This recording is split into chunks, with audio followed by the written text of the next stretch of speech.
قل هل يستوي الذين يعلمون والذين لا يعلمون. بسم الله الرحمن الرحيم. الحمد لله والصلاة والسلام على رسول الله وعلى آله وصحبه ومن والاه, amma ba'd. Kita sekarang di pelajaran yang keempat dari pelajaran fikih di Madrasah Alimnil Islam atau Madrasah Islamic Center Al-Kharj. Pada pelajaran yang lalu telah kita jelaskan bagaimana pentingnya sholat, bagaimana sholat itu kedudukannya di dalam Islam. Telah kita jelaskan juga bahwa doa Nabi Ibrahim alaihissalam diantaranya adalah Rabbi ja'alni muqimas shalah wa min dzurriyyati Rabbana wa taqabbal du'a. Nabi Ibrahim alaihissalam memohon kepada Allah agar ia dan keturunannya menjadi orang yang selalu mendirikan sholat. Dan kita katakan juga bahwasannya sholat itu mencegah dari perbuatan keji dan mungkar. Jika seseorang sholat namun melakukan perbuatan keji dan mungkar, jika ia tidak sholat maka akan lebih keji lagi dan akan lebih mungkar lagi. Nah, ini yang harus kita mengerti. Dan juga sholat adalah yang pertama kali dihisab pada hari kiamat nanti. Kalau sholatnya bagus maka semua amalannya akan bagus. Kalau tidak bagus maka tidak bagus. Sekarang pelajaran kita akan berkaitan dengan sholat. Pelajaran kita akan berkaitan dengan sholat dan akan kita mulai dari pelajaran at-taharah, yaitu pelajaran sebelum sholat. Sebelum sholat kita harus bersuci terlebih dahulu. Karena sholat diwajibkan sebelumnya hal-hal yang menghilangkan semua hal yang dapat mencegah sahnya sholat tersebut. Nah, caranya adalah dengan bersuci, membersihkan badan kita, membersihkan pakaian kita dan sebagainya. Bersuci apa artinya? Bersuci artinya, atau dalam bahasa Arabnya disebut dengan at-taharah. Bersuci dalam bahasa Arab disebut dengan at-taharah. At-taharah secara bahasa artinya adalah al-khulus minal adran al-hissiyah wal ma'nawiyah, yaitu membersihkan diri dari kotoran-kotoran yang hissiyah, yang terlihat, yang tampak, dan juga ma'nawiyah, yang tidak tampak. Ini adalah arti daripada at-taharah. Kemudian at-taharah secara syar'i atau secara istilah para ahli fikih artinya adalah at-taharah raf'u hadatsin au izalatu khabatsin au ma fi ma'nahuma au ala suratihima. Raf'u hadath, mengangkat hadath. Raf'u hadatsin au izalatu najasin, atau menghilangkan najis, atau yang di dalam makna menghilangkan najis dan mengangkat hadath, atau yang dalam bentuk mengangkat hadath dan menghilangkan najis. Apa maksud perkataan ini? Maksud perkataan ini adalah raf'u hadath. Al-hadath artinya adalah sesuatu yang mencegah syai'un yamna'u sihhatas shalah. Sesuatu yang mencegah sahnya salat. Itu disebut dengan al-hadath. Kalau yang mencegah sahnya salat tersebut adalah sesuatu yang mewajibkan kita mandi besar, maka disebut dengan al-hadathul akbar. Kalau sesuatu tersebut yang mencegah sahnya salat kita mewajibkan kita untuk berwudu, maka disebut dengan al-hadatsu al-asghar, hadas yang kecil. Jadi hadas terbagi menjadi dua. Yang pertama adalah al-hadatsul akbar dan yang kedua adalah al-hadatsu al-asghar. Nah, ini artinya raf'u hadath, mengangkat sesuatu yang mencegah sahnya salat. Raf'u hadath. Baik hadas besar seperti junub, seperti orang haid, ya, dan sebagainya. Haid itu diangkatnya dengan mandi. Kemudian kalau orang yang tidak punya wudu karena dia buang air kecil dan sebagainya, maka ini disebut dengan hadats kecil. Ini disebut dengan hadats kecil. Thayyib. Al-hadats tidak terlihat. Wasfun ma'nawiyun. Sesuatu yang tidak terlihat. Jadi kalau seorang junub tidak terlihat, tidak ada kotoran di badannya, tidak ada sesuatu yang tampak di tubuhnya. Wanita yang haid, ketika misalkan dia sudah selesai haidnya, dia membersihkan kemaluannya. Selesai, tidak terlihat apa-apa. Tidak ada sesuatu yang tampak darinya. Junub, dia bersihkan kemaluannya, tidak ada yang tampak. Dia sama seperti orang lain. Tapi di situ ketika dia belum mandi, maka ada sesuatu yang mencegah sahnya sholat. Nah, hal yang mencegah sahnya sholat ini disebut dengan al-hadatsu al-akbar. Al-hadath, sesuatu yang tidak tampak. Berbeda dengan yang berikutnya, izalatun najas atau menghilangkan najis. Menghilangkan najis. Najis itu tampak, terlihat. Najis seperti air kencing, kemudian kotoran manusia, ya, dan juga hal-hal lainnya yang najis seperti darah, kemudian seperti kotoran hewan dan sebagainya.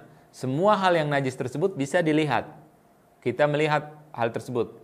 Ada sesuatu yang kotor, yang tampak. Nah, itu disebut sesuatu yang memang najis, yang keluar dan harus dibersihkan. Ya, beda dengan misalkan air mani ketika junub. Air mani suci, tidak najis, ya. Tapi orang yang keluar air mani harus wajib mandi besar karena ada hadas tadi. Hadas, bukan najis. Jadi kalau najis terlihat dan tampak. Kemudian au ma fi ma'nahuma, atau yang ada di dalam arti daripada, atau yang dimaksudkan seperti dia dalam rangka mengangkat hadas atau menghilangkan najis. Jadi dalam rangka itu, ya, walaupun dia tidak mengangkat hadas. Contohnya tayamum. Tayamum membolehkan kita untuk sholat. Tetapi tayamum itu bukan untuk mengangkat hadas. Maka kalau ada orang junub, dia tidak punya air misalkan. Dia dalam perjalanan di padang pasir tidak ada air contohnya. Atau dia sedang sakit tidak bisa kena air.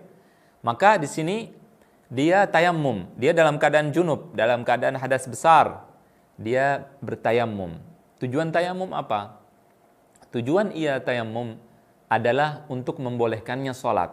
Dia harus tayamum untuk sholat.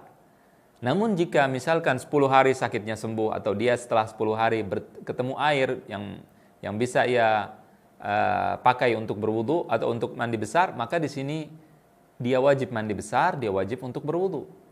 Jadi tayamumnya yang dulu itu tidak mengangkat hadas besarnya. Jadi dia tetap harus mandi kalau dia sudah hilang hal yang menyebabkan dia tayamumnya. Maka di sini disebut dengan dalam arti mengangkat hadas, seperti mengangkat hadas. Kemudian berikutnya dalam bentuk, au suratuhuma, yaitu bentuknya, bentuk mengangkat hadas atau menghilangkan najis. Seperti apa? Misalkan ketika kita berwudu, hal yang menghilangkan hadas kecil, kalau wudu menghilangkan hadas kecil, itu adalah basuhan yang pertama. Ketika saya membasuh pertama kali tangan kita, muka kita semua, itu setelah kita membasuh yang pertama itu sudah menghilangkan hadas. Nah, kalau basuhan yang kedua atau basuhan yang ketiga tidak menghilangkan hadas. Karena apa? Karena hadas sudah hilang. Jadi apa yang mau dihilangkan? Tapi tetap dianggap bersuci juga. Walaupun dia tidak menghilangkan hadas, tidak mengangkat hadas maksud saya. Dia tetap dianggap bersuci karena bentuknya sama-sama mencuci muka. Ketika misalkan seseorang yang sudah punya wudu, saya ada wudu. Kemudian setelah saya ada wudu, saya ingin wudu lagi. Ya, karena sunnah memperbaharui wudu. Wudu dalam keadaan suci, saya tidak ada hadas, suci. Tapi saya ingin berwudu lagi. Maka wudu saya yang kedua ini disebut seperti bentuk mengangkat hadas dan dimasukkan ke dalam definisi thaharah atau definisi mengangkat hadas. Mudah-mudahan ini jelas. Kemudian pelajaran berikutnya adalah tentang al-wudu. Al-wudu artinya adalah ghaslul a'dha al-arba'ah biniyatin makhsusah. Ya, wudu secara bahasa dari al-wada'ah atau an-nadhafah, yaitu kebersihan. Secara istilah para fuqaha. Jadi kalau ada definisi bahasa dan istilah, ini perlu kita ketahui ada perbedaan. Yang dipakai adalah yang istilah yang menurut para fuqaha, tapi tentunya ada hubungannya dengan bahasa. Secara syariat, arti daripada wudu adalah ghaslul a'dha'il arba'ah bihai'atin makhsusah atau biniyatin makhsusah ma'at tertib, yaitu membasuh 4 anggota tubuh dengan niat dan juga dengan berurutan. Itu adalah al-wudu. Allah yang memerintahkan di dalam Al-Quran, Allah berfirman, Ya ayyuhalladzina amanu, idza qumtum ila shalah faghsilu wujuhakum wa aydiyakum ila al-marafiqi wamsahu biru'usikum wa arjulakum ilal ka'bain. Ini adalah firman Allah Azza wa Jal, yaitu orang-orang yang, wahai orang beriman, jika kalian berdiri untuk salat, basuhlah muka-muka kalian, dan kedua tangan kalian sampai siku, dan usaplah kepala kalian, dan basuhlah kaki sampai mata kaki. Dan juga Rasulullah menjelaskan dalam hadisnya bahwa orang yang berwudu, keutamaannya adalah wudu tersebut menghilangkan dosa-dosanya. Dosa-dosa kecilnya yang dia suka melihat yang diharamkan, misalkan ada sesuatu yang dia lihat dan sebagainya yang haram, tangannya yang melakukan keharaman dan sebagainya, Allah dengan wudu dia akan terbasuh dan akan tersucikan. Tentunya dosa kecil. Kalau dosa besar harus bertaubat kepada Allah Subhanahu wa taala. Nah, kemudian kita akan membahas tentang syarat-syarat wudu. Apa saja syarat wudu?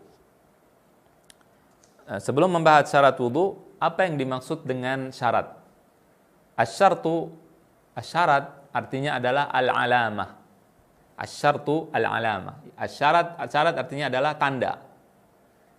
Kemudian itu secara bahasa. Secara istilah, menurut para ahli fikih apa artinya? Artinya adalah ma yalzamu min adamihil adam. Kalau sesuatu itu tidak ada, maka tidak ada. Wa la yalzamu min wujudihi wujudun wala adamun. Kalau ada, syarat tersebut ada, itu tidak berarti ada atau tidak ada. Ya, jadi kalau misalkan saya contohkan, misalkan kita katakan syarat sholat contohnya. Misalkan seseorang ingin sholat. Syarat seseorang ingin ketika sholat adalah dia menutup aurat. Jadi kalau tidak ada menutup aurat atau tidak ada menghadap kiblat, maka tidak ada sholat.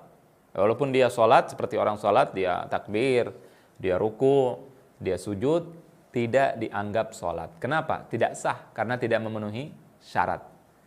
Nah, ketika tidak memenuhi syarat, tidak dianggap sholatnya, walaupun dia sholat. Tidak ada sholat. Kenapa? Karena tidak ada syarat, tidak ada menutup aurat, tidak ada menghadap kiblat. Berarti tidak ada sholat.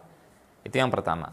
Kemudian yang kedua, kalau ada menghadap kiblat, saya sekarang menghadap kiblat, belum tentu saya sholat. Jadi kalau ada menghadap kiblat tersebut, kalau ada menutup aurat tersebut, belum tentu saya sholat. Jadi itu, kalau ada belum tentu ada, bisa tidak ada. Kemudian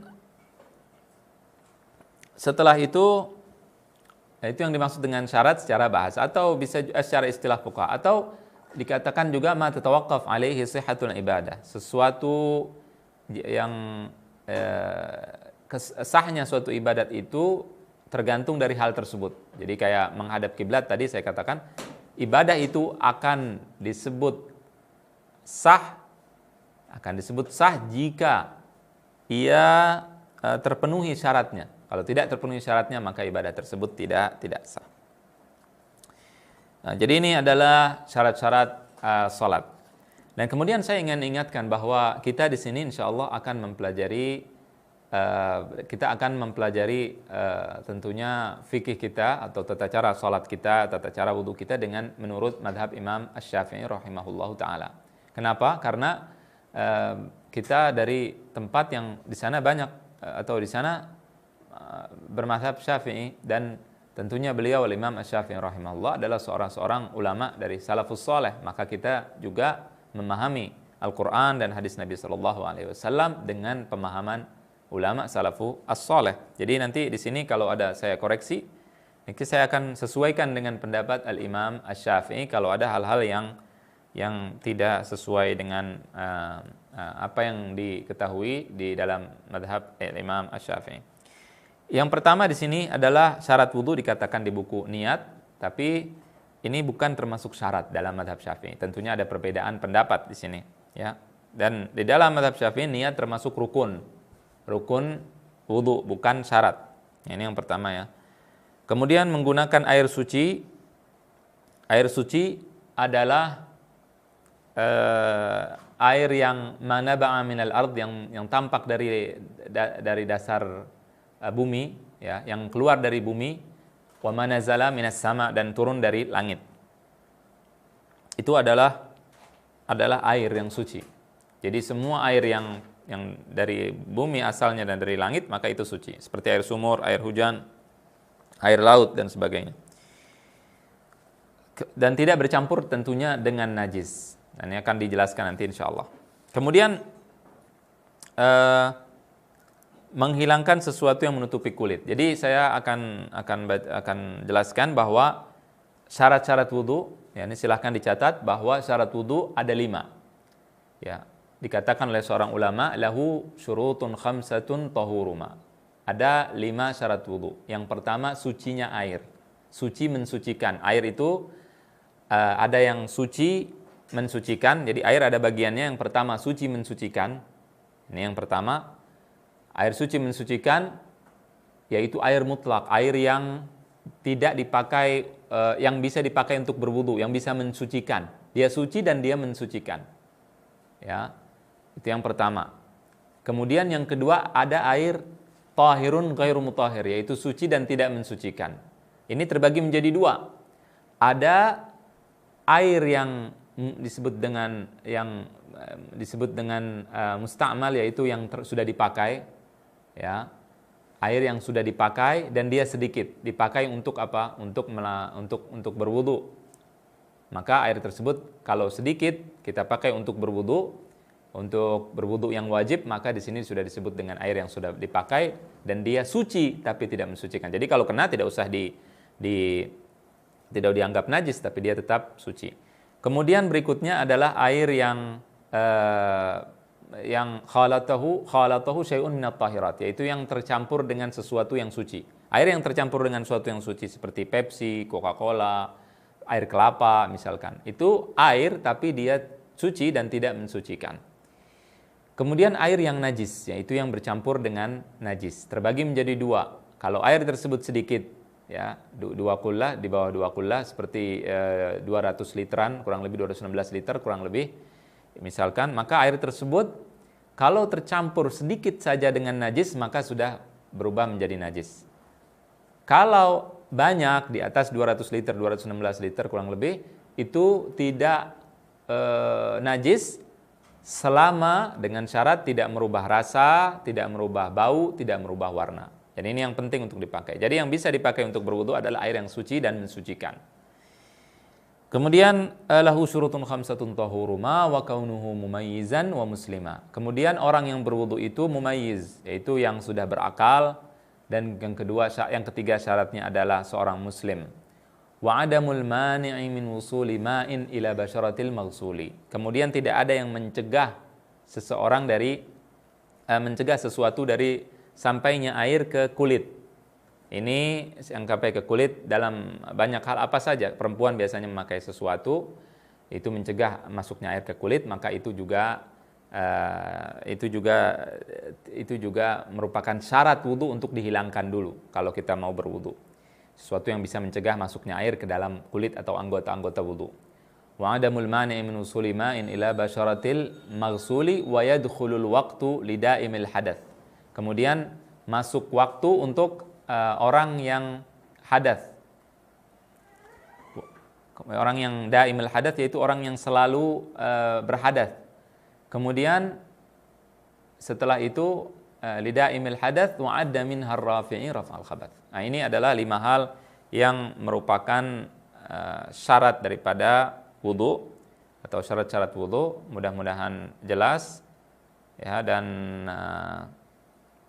berikutnya nanti akan kita bahas tentang sifat-sifat wudu dan juga sunnah-sunnah wudu. Allahu a'lam.